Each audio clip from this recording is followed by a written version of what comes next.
Kapapasok lang na balita, bahay ng testigo ni Ginang LV Vergara, may umaaligid na kamotorsiklo at nakabonet pa. Kaya naman kapulisan alerto at bantay sarado na upang bantayan ng 24 oras ang nag-iisang testigo ni Nanay LV. Senator Tolentino, humingi na ng tulong sa Philippine Army, kaya mga sundalo bantay sarado na rin sa bahay ng testigo.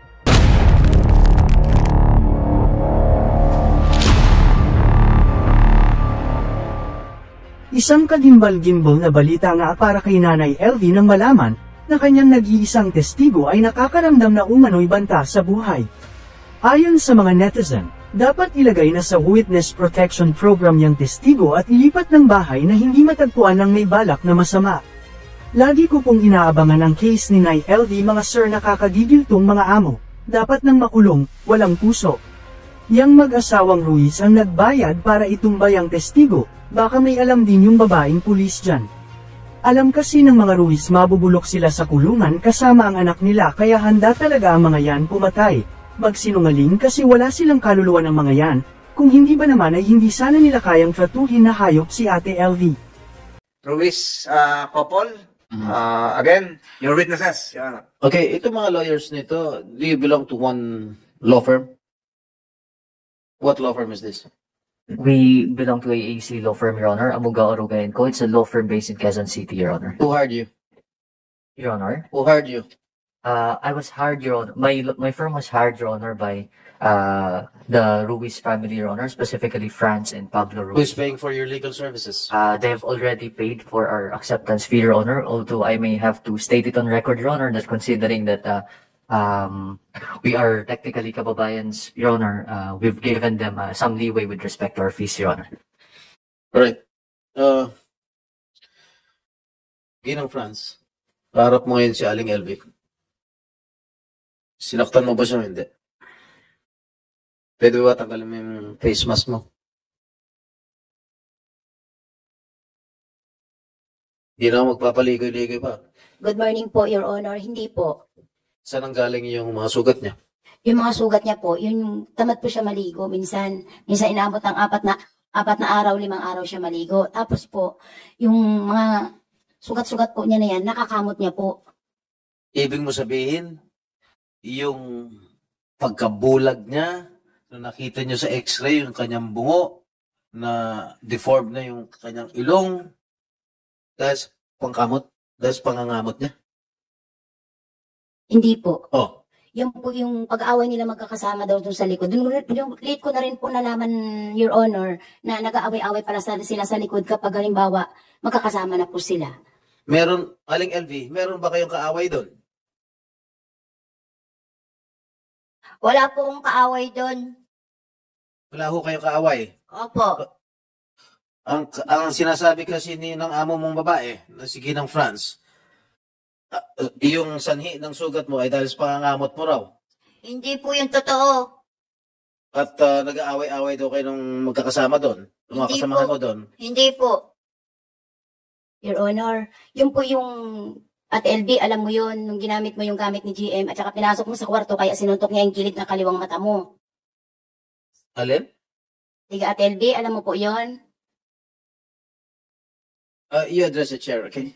Ay, alam na po yun, hindi po yung totoo.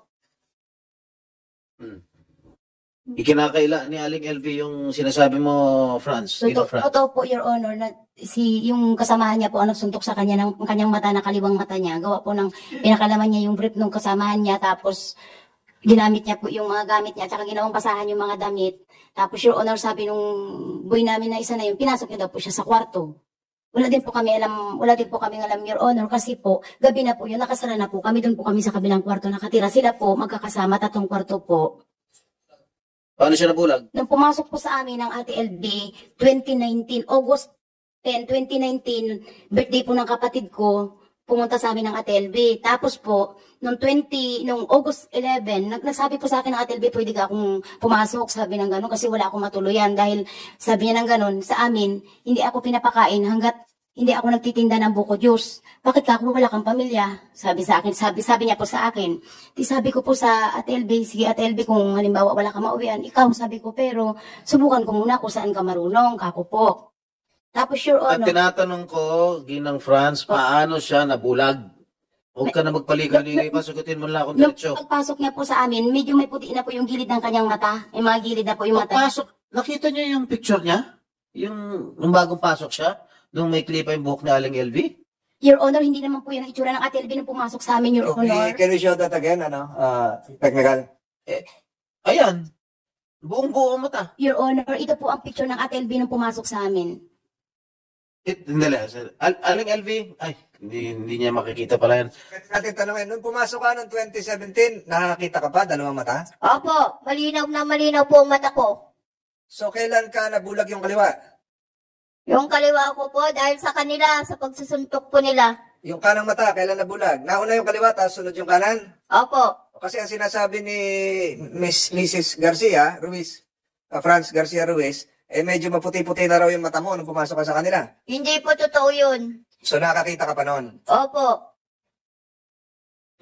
Ano yung litrato pinapakita mo? Your Honor, pumasok po kasi ang Ate LB po sa amin, hindi 2017. 2019 po, August 11, 2019. Oh.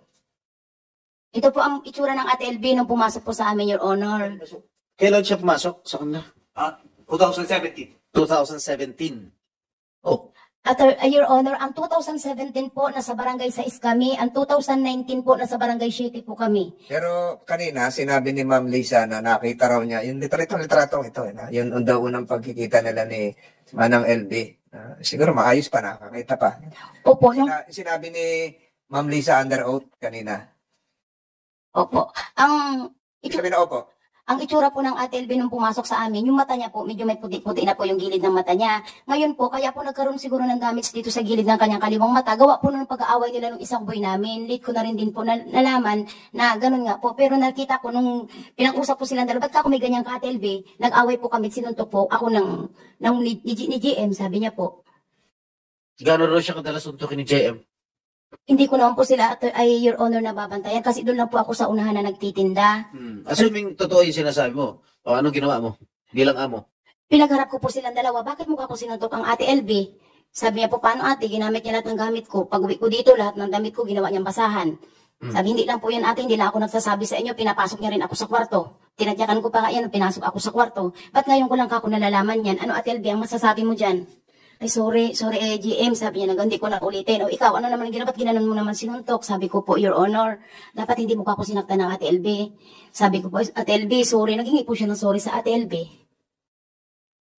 Narinig mo yun, Aling LV? Sinungaling po sila.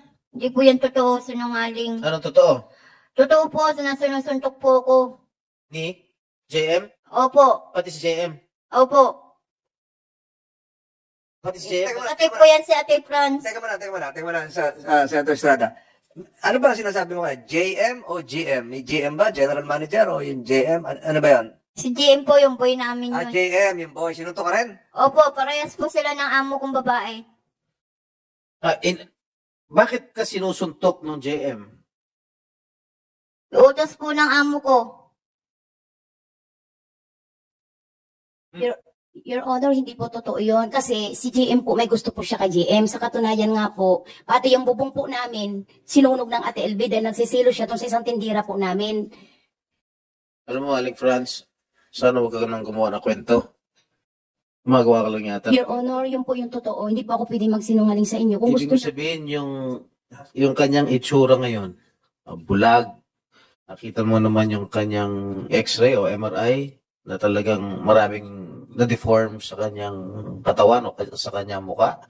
Magagawa ba ng isang tao lamang? Yun po ang hindi ko po alam sa kanila, Your Honor. Kasi po, hiwalay po kami ng tulugan sa kanila dahil meron po silang 3 kwarto na magkakasama. Pagkatapos ko po galing sa simbahan, Your Honor, ay sa tindahan, Your Honor, maghapon pa ako nakaupo doon. Pagkatapos ko po, nagugasaw katawan, napasok na po ako ng kwarto namin, Your Honor. Hindi ko po alam kung anong nangyayari sa kanila. Lalo po, Your Honor, ay lagi din po kami sa biyahe mag-asawa. Tuwing makalawang araw na sa biyahe po kami. Assuming nakita mo na nag-aaway, kung totoo talaga yung sinasabi mo, nag-aaway yung JM, whatever, hindi mo man lang pinagamot sa ospital? Hindi mo Your man lang Honor. pinasa sa ospital? Ang ginawa ko po sa Ate LB nung, kasi ang nangyari lang po baga, Your Honor, dito lang baga po ay, Hindi po ako. Dinala mo ba sa ospital o hindi? hindi po, Your Honor. Kasi po, ano lang siya, para baga po siyang sugat lang dito banda sa gilid po ng mata niya. Yun lang po ang nakita. Di ba dumudugo? Sabi nga ni Aling LV, dumudugo kanya mata. Hindi po, di kung dumugo po, dinabulag na po sana agad-agad dito ang mata niya. Kung dumudugo po, Bulag na nga ho eh. Bulag na. Your Honor, hindi ito lang po kasi yung nangyari sa kanya, Your Honor. Kasi yung kanyang mata nung pumasok po, may puti-puti na po yung mga gilid ng mata niya, Your Honor. Pero ito pong larawan dito sa harap natin na sinabi ni Ma'am Lisa na nakita niya noon, hindi naman ho ito itsura ng bulag. Hindi nga po, pero may puti-puti, Your Honor, yung gilid po ng Hindi mata ka niya. naman doktor, paano masasabi mo yung mga puti-puti na ano? Kasi, Your Honor, Ayos ang itsura niya nung pumasok siya sa... Your Honor, hindi po yan ang picture ng Ate LB. Maayos ang itsura niya. Pati yung si Ma'am Lisa nagpapatunay na maayos ang itsura niya. Your Honor, may picture po kami nung pumasok ang Ate LB sa amin kasi kasama namin yan kapag nagbe-beach kami, kapag naggagadiring ang family namin, kasama po namin yan. For purposes of fairness here, can the committee secretary retrieve a copy of that picture for record purposes? Tingnan mo, kunin mo. Let the record show that, ano mo na lang, screenshot and then kunan mo litrato para may record tayo. So, pwede nyo ipakita yung larawan pinapakita niya. Pwede naman nating ipaano yan eh. Ipa-forensics yan kung kailan kinunan yan eh. Kung bago lang yung larawang yan o 5 taon na yan o 1 buwan pa lang. So, pakita mo, records will show that Mrs. Franz Garcia is trying to secure the picture which she alleged was taken when LB Vergara was employed. Hindi pa makita, Mrs. Garcia, yung gusto mong ipakita kay Senator Estrada kanina, hindi mo na makita ngayon? Alin yung litrato ngayon? Na nasa beach, may puti-puti ang mata, so it is taking you quite some time. Comsec, dala mo yung cellphone mo, Comsec, kasi kukunan mo ng screenshot para isang kuhanan na lang yon. So, we're giving the Comsec several minutes to retrieve his cellphone. Para kunan mo na lang to form parts of the records of this case, of this hearing. So nakita nyo na yung litrato na gusto nyo ipakita kanina kay Senator Estrada na gusto nyo kanina, minamadali nyo si Senator Estrada na may litrato na gusto nyo ipakita ngayon. Gusto na nating makita talaga yung larawan. Ano ba yung cellphone? Is that the cellphone of the resource person or the cellphone of the lawyers? Parang iba na. Yung pinapakita mo, get the picture from the cellphone of Mrs. Garcia Ruiz. Hindi na makita yung litrato? Your Honor, pinorward ko po sa aking lawyer kanina. Pinorward niya. Hindi, yung gusto mong ipakita kay Senator Estrada, Po. sana makita na ng... Comsec, kuna mo na ng litrato para ma-compare natin. In the spirit of fairness, we are trying to secure the photo that you are trying to show a while ago, that you tried to show a while ago to Senator Estrada. So, hindi pa nakikita? O, cellphone mo. Kaya, may date naman yan eh. Lalabas naman ang date dyan. At saka na makikita kung kailan yan kinunan. Tapos na, Comsec? Mr. Chair, habang hinintay natin na ma-flash sa screen, Aling Franz, Ginong Franz, Please proceed. Yes, Your Honor. Ano ba trabaho niyo, kinabubuhay ninyo? Magtitinda lang po. Naglalako ng mga gulay sa mga bukid, Your Honor. Tapos Tindahan lang po. Tapos nakakapag-hire kayo ng mga magagaling na abogado? Mga kalugar lang po namin, Your Honor, tsaka mga parehas na Ilocano, Your Honor. Ano? Mga kalugar lang po namin dahil parehas kami mga Ilocano, Your Honor. Nakita lang po namin na may pina-refer sa amin si attorney. Tinignan namin, namili po kami. Ngayon, pinili po namin yung mga Ilocano po na katulad namin. Talaga lang ha? At random, namili lang kayo ng mga abogado na kababayan mo? Opo. Hindi naman yata kapanipaniwala yung sinasabi mo. Unless merong nag-i-sponsor sa inyo, nagbibigay siya ng abogado. Wala May wala po, Your Honor. Dahil sa itsura ng mga abogado mo, mukhang magagaling. At mahal ang mga servisyo nito mga ito. Pagkababayan naman. Kung talagang ang hanap buhay nyo lang ay nagtitinda Opo. ng isang tindahan sa probinsya, I don't think, hindi naman sa minamalit ko kayo. Paano kayo naka-afford na bayaran itong mga lawyers na ito? Your Honor, maliit lang po ang singil nila sa amin kasi kalugar po ng aking asawa. Kalugar po sila. Kano? Magkano? Konti lang po. Magkano nga? Kung talagang alam niya yung kalagayan ninyo, sitwasyon ninyo sa buhay ninyo, di dapat pro bono yan. Po, konti lang po. Magkano nga yung konti? 100,000? 200,000? 10,000 lang po ang binibigay namin. Pinulungan ka na kasi ng abogado mo eh. Hindi po.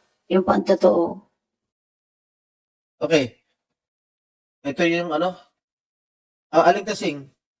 Yan ba yung mukha ni Aling LV? Ha? Kamukha po. Kamukha. Apo. Hindi siya yan. Titigan mo maigi. Siya po yan, siya po. Kailan kinunan tong picture? Siya yan. Wala naman pong bulak siya. Walang bulag. Hindi. Kailan tong picture na ito? Yung picture na yan, Your Honor, is February 4, 2020. Birthday po ng nanay namin, 60 years old ng nanay namin, sa San Jose po yan. 2020. Maayos na maayos sa itsura. Opo. Ha? Ano yung sinasabi mong puti sa mata? Ang gilid po ng kanyang mata, Your Saan? Honor. Meron ba? Meron po yan sa gilid po, ng mamuti-muti sa gilid ng mata. Meron po yan. Dok, ano sanhin ng puti-puti? Dok, doktora. Your Honor, pwede ko po makita yung picture. Oh. Kasi, hindi po, pwede ko po, Hindi, yung mismo, kasi, the actual. para po Siguro comsec para. Meron ba? I don't think that's quite significant dito sa picture. Napakita mo kay doktora.